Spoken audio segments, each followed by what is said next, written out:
a luta por direito dos trabalhadores e foi candidato a presidente da República pela PSOL e que hoje vem aqui representar a Frente Povo Sem Medo. Seja bem-vindo, companheiro. Obrigado, Douglas. Boa tarde a todas e todos aqui na Avenida Paulista.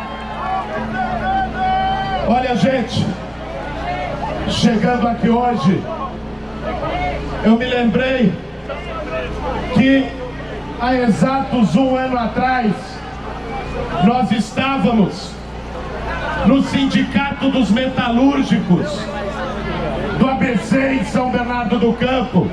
Eu vi ali o pessoal da ocupação Povo Sem Medo de São Bernardo, que veio com uma delegação hoje e que tomou a frente do sindicato naquela ocasião e que também, algumas semanas depois, fez a ocupação simbólica para desmascarar a farsa daquele triplex lá no Guarujá, a farsa do Sérgio Moro. O Sérgio Moro, olha, gente, que se tinha alguma dúvida sobre a farsa judicial que fizeram contra o Lula, o fato do maior responsável pela condenação dele depois virar ministro do maior beneficiário pela tirada do Lula do processo eleitoral, se isso não é prova, eu não sei mais o que é. É muito mais prova do que calendário em foto de Twitter, eu não tenho a menor dúvida. E o mundo tá vendo, o Brasil tá vendo, a história tá vendo. Às vezes, no calor da situação, as pessoas se enganam, as pessoas deixam de ver, mas a história é a maior juíza. E eu não tenho a menor dúvida que quando ela for contada, essa nossa reunião aqui na Avenida Paulista vai ser a reunião daqueles que estiveram do lado certo da história, do lado da democracia, do lado do Lula livre. Esse é o nosso lado. E de 1 ano pra cá, o quanto de injustiça não se acumulou. O Supremo Tribunal Federal negou habeas corpus lá atrás, naquele momento. Logo depois adiaram, e agora adiaram de novo o julgamento de prisão em segunda instância, de forma casuística, violando a Constituição, porque alguém só pode ficar preso, segundo a Constituição, depois de trânsito em julgado, e o Lula não tem isso. E adiaram esse julgamento exatamente para impedir a libertação do Lula. Impediram o Lula de dar entrevista. Fernandinho Beiramar já deu entrevista estando preso. Impediram o Lula de dar entrevista.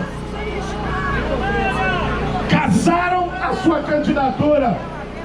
E para completar, com requinte de crueldade, porque é uma gente baixa, é uma gente vil, é uma gente que trabalha com a justiça do inimigo e da vingança. Impediram o Lula de velar seu próprio irmão. É muita injustiça. Injustiças, é importante a gente lembrar aqui, que se somaram ainda com tragédias, com provações que o destino impôs para o Lula nesse período. A principal delas, eu não tenho a menor dúvida, foi a trágica morte do pequeno Arthur. Depois do Lula ter perdido a Marisa, depois de ter perdido o Vavá, perdeu o Arthur.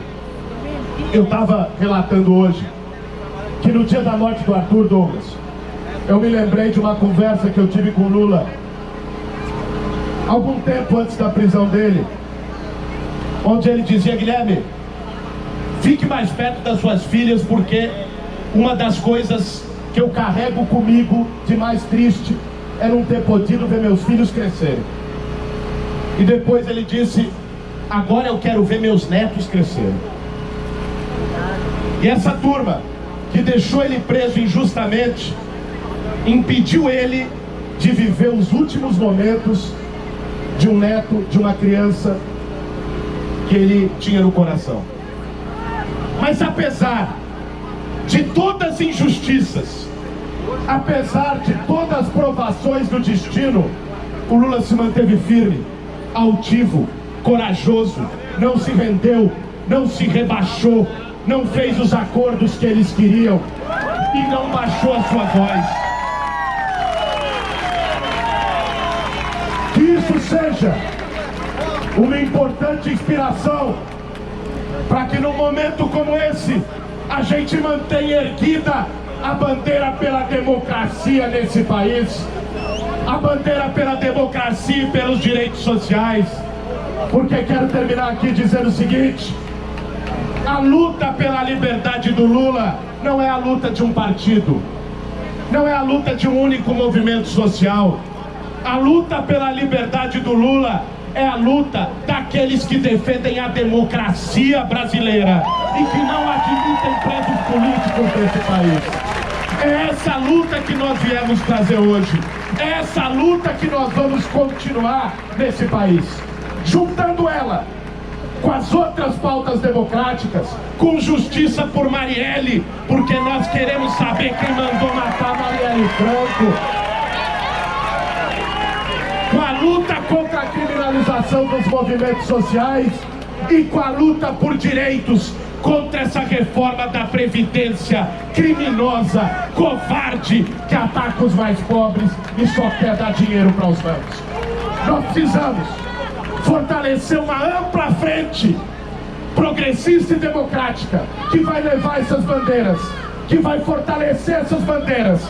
E aí, se fortalecendo nas ruas e na luta, eu espero que no dia 7 de abril do ano que vem a gente não esteja na rua pedindo Lula livre, a gente esteja na rua para fazer uma forte oposição, para derrotar o projeto do Bolsonaro, tendo Lula como parte dessa luta.